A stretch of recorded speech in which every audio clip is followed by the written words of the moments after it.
হতে যাচ্ছে খুব গুরুত্বপূর্ণ ওই ইম্পর্টেন্ট বিষয়। যারা দাওয়াত ও তাবলীগে সময় দিয়ে থাকেন পুরো ভিডিওটা দেখেন, আশা করি অনেক কিছু শিখতে পারবেন।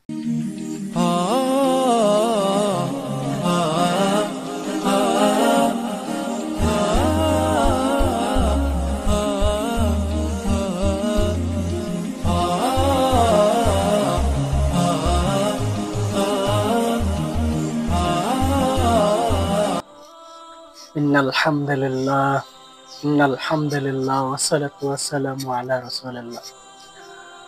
আলহামদুলিল্লাহ, আল্লাহ তাআলা দরবারে লাখো কোটি শুকরিয়া। আর আল্লাহ সুবহানাহু ওয়া তাআলা দীর্ঘ একটা অসুস্থতার নিয়ামতে ভোগার পরে আল্লাহ তাআলা সুস্থ করেছেন। এটা আল্লাহ তাআলা অনেক বড় নিয়ামত। সুস্থতা আল্লাহ তাআলার অনেক বড় নিয়ামত। যে ব্যক্তি অসুস্থতার মধ্যে আছে সে জানে সুস্থতার দাম কত। তো প্যারে ভাই দোস্ত বুজুর্গ, আজকে কোন বিষয়ে কথা হতে যাচ্ছে অবশ্যই আপনারা জেনে গেছেন। আজকে আমরা জানবো দাওয়াত ও তাবলীগে যারা আমরা সময় দিয়ে থাকি, আমরা অনেকেই আলহামদুলিল্লাহ দাওয়াত ও তাবলীগে সময় দিয়ে থাকি, কিন্তু দাওয়াত কাকে কিভাবে দিতে হয় সেই বিষয়গুলো আমরা জানি না। তো আজকে আমরা শিখবো যে কিভাবে দাওয়াত দিব। তা পুরো ভিডিওটা স্কিপ না করে দেখেন, আশা করি আলহামদুলিল্লাহ আপনারা অনেক কিছু শিখতে পারবেন এবং বুঝতে পারবেন। আমরা তিনটি বিষয়ের উপর দাওয়াত দিয়ে থাকি। এক নম্বর হচ্ছে তাওহীদ, দুই নম্বর হচ্ছে রিসালাত, তিন নম্বর হচ্ছে আখিরাত। তাওহীদ হচ্ছে আল্লাহ তাআলা এক, অদ্বিতীয়, আল্লাহ তাআলার বরত্বের বিষয় বলে কথা বলা, হ্যাঁ, দাওয়াত দেওয়া।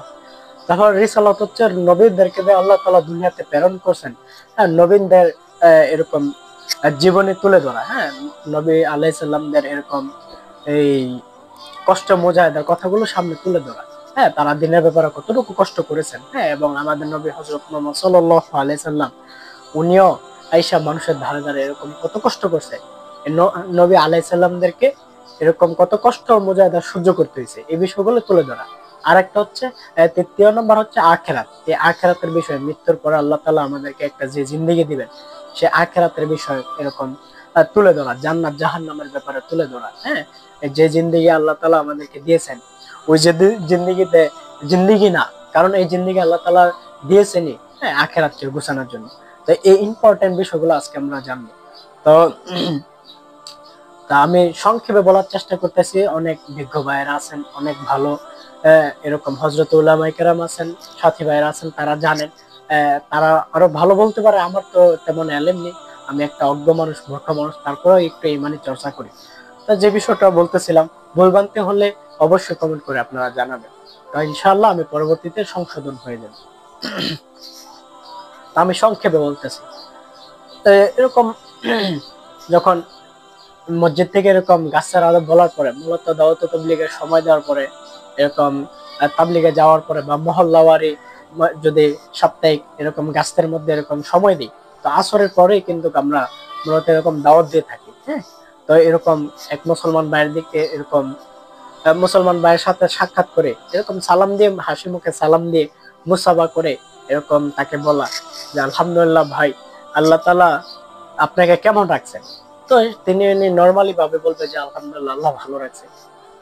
ভালো রাখছে ভাই, দেখেন দেখেন মুসাফা করার ধারা আল্লাহ তাআলা উভয় নেকির মালিক বানাই দিয়েছেন।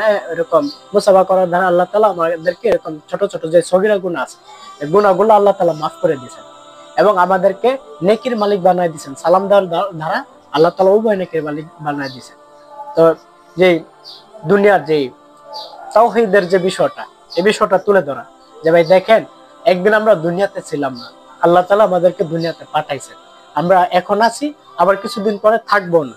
দুনিয়া থাকা খাওয়ার জায়গা না, ইচ্ছা হলেই এই দুনিয়াতে আমরা থাকতে পারবো না। তো আল্লাহ তাআলা আমাদেরকে দুনিয়াতে পাঠাইছেন, কিসের জন্য পাঠাইছেন? ঈমান আর আমল বানানোর জন্য, হ্যাঁ। নবী আলাইহিস সালামদেরকে আল্লাহ তাআলা দুনিয়াতে পাঠাইছেন, তারাও আইসা এরকম কি করছেন? মানুষদেরকে বুঝাইছেন। এখন তো ভাই আর আমাদের মাঝে নবী আলাইহিস সালাম আসবেন না, তো আমাদের কাজ কি?